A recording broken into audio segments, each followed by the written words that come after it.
چلیے ابھی تو بات چیت جاری ہے نا. امیدیں کہتے ہیں کہ پیوستہ شجر سے امیدیں باہر. ہاں ہاں بہت ایسا ہوتا ہے کہ خبریں آ رہی ہوتی ہیں کہ کوئی سمجھوتا نہیں ہو سکا اور آخری لمحے پہ یہ جو معاہدہ شملہ تھا جب ذوالفقار بھٹو گئے تھے اچھا اندرا گاندھی سے ملنے تو خبر تو یہ آ رہی تھی آخر دم تک یہ تھا کہ کوئی سمجھوتا نہیں ہو سکا. اچھا اور پھر ہوا کہ اس کے بعد ذوالفقار بھٹو نے کہا کہ میں 1 on 1 میں نے بات کرنی ہے.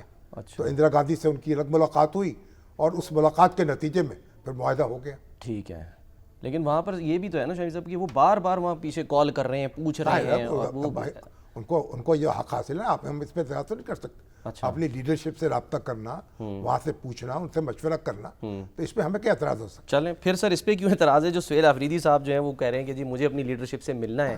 نہیں ہمیں بھی کوئی اعتراض نہیں ہمیں تو کوئی اعتراض نہیں. نہیں لوگوں کو تو ہے آپ کو تو ظاہر آپ تو ڈے ون سے کہہ رہے ہیں کہ ہونی چاہیے ملاقات. ہاں وہ جیل میں ہیں اور ان کی یہ کوئی استحقاق نہیں ہے ان کا کہ ان سے مشورہ کرے جا کے. وہ اچھا ہاں ویسے ملاقات ان کو کرنی چاہیے لیکن آج تو دیکھیں نا سہیل آفریدی صاحب نے بھی بڑا ایک زبردست بیان جاری کیا ہے کشمیری بھائیوں کے حق میں. بالکل. اور جو ہمارے گوہر صاحب ہیں انہوں نے بھی ایون تحریک انصاف نے بیان جاری کیا کہ کشمیر کے معاملے میں ہم سب ایک ہیں.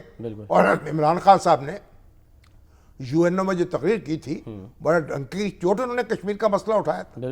تو کشمیر کے حوالے سے تو ہم سب ایک ہیں ہمیں کوئی فرق نہیں ہے. کشمیر کا سفیر بن گیا تھا. اچھا سر سہیل آفریدی صاحب کا جو ہے وہ ذکر ہوا ہے تو وہ کیونکہ اب ذرا جلسے کر رہے ہیں وہ 4 سدہ پھر کرک وہ کیا فرما رہے ہیں. انہوں نے کارکنوں کو تیار رہنے کی بھی ہدایت کی ہے لیکن ساتھ ساتھ وہ کچھ پالیسی سے متعلق بھی اعلانات کر رہے ہیں. تو آپ جھپٹنا پلٹنا جھپٹ کر پلٹنا لہو گرم رکھنے کا ہے ایک بہانہ. بس چلیں ابھی وہ کیا بہانہ بنا رہے ہیں ذرا وہ دیکھیں سر.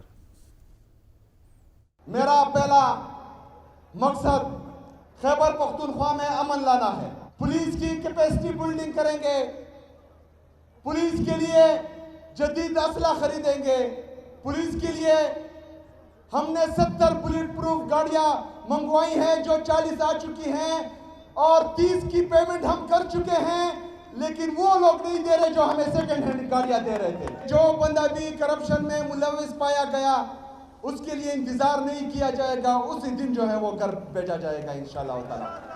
کرپشن کے لیے زیرو ٹالرنس. خیبر پختونخوا صرف ایک وجہ سے پیچھے رہ چکا ہے کیونکہ ہر وقت وفاق ہمارے ساتھ ستیلی ماں جیسا سلوک کرتا ہے. پہلے حق مانگیں گے, آئینی اور قانونی راستے اپنائیں گے.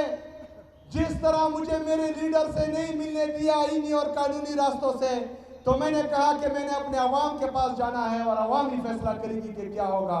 اس میں بھی انشاءاللہ تعالیٰ پھر عوام فیصلہ کرے گی کہ کیا ہوگا انشاءاللہ تعالیٰ اور ہم سڑکوں پر نکلیں گے. جہاں جہاں جلسے ہو رہے ہیں شامی صاحب شہری کہہ رہے ہیں کہ چلو اس بہانے ان گراؤنڈز کی صفائیاں ہو رہی ہیں جو کئی سال سے نہیں ہو سکی. اچھی بات ہے اس میں کوئی اعتراض تو نہیں ہو سکتا نا. جلسہ کرنے میں تو کوئی اعتراض نہیں ہے اور اپنے کارکنوں سے مل رہے ہیں اپنی بڑاس نکال رہے ہیں, اچھی بات ہے. کابینہ نہیں بنا رہے شامی صاحب. وہ کہا گیا تھا کہ بھئی 8 سے 10 لوگوں کی چھوٹی کابینہ جو ہے وہ بن جائے گی تو یہ بھی بار بار کہہ رہے ہیں کہ ملنے نہیں دیا جا رہا. آپ نے کہا تھا کہ بھئی کسی وکیل کے تھرو بھجوا دیں اور وہ اپروول دے دیں تو پھر کیوں معاملے کو یہ جان بوجھ کے لٹکا رہے ہیں, بہانہ بنا رہے ہیں کہ نہیں جی سیاسی طور پہ. دیکھیے وہ چاہتے ہیں نا کوئی ایسی وزارت بناؤں جس کو خان صاحب کا ٹھپا لگا ہو, پھر جو مخالف ہے ان کی زبان بند ہو جائے گی. وگرنہ ایک دھڑے کے لوگ آ جائیں گے دوسرا دھڑا ناراض ہوگا اور ان کو کوسے گا. تو اس لیے وہ خان صاحب سے ملنا چاہتے ہیں کہ وہ اگر انہوں نے جو حکم دیا پھر کوئی سرتابی کی مجال نہیں ہوگی کسی کو. لیکن یہ چھوٹی چھوٹی باتیں ہیں, ہمیں ان سے اوپر اٹھنا چاہیے. ہمارے ارباب اقتدار کو بھی ان سے اوپر اٹھنا چاہیے, دل بڑا کرنا چاہیے.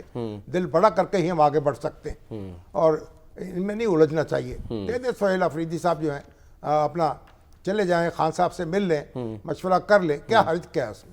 ٹھیک ہے چلیں شامی صاحب. دل بڑا جو ہے وہ حکومت پنجاب بھی کر رہی ہے اور خاص طور پہ وہ جو وظیفہ مقرر کرنے کا معاملہ تھا آپ نے پروگرام میں اسی پروگرام میں ان کے ذکر بھی کیا اور کہا بھی کہ بھئی یہ وظیفہ امام مساجد جو ہیں ان کا مقرر ہونا چاہیے. میں نے تو پہلے بھی عرض کیا تھا کے پی کے میں بھی اس کے بعد خان صاحب کی توجہ بھی مبذول کرائی تھی تو کے پی کے میں انہوں نے جو ائمہ مساجد ہیں ان کے لیے وظیفہ مقرر کیا تھا.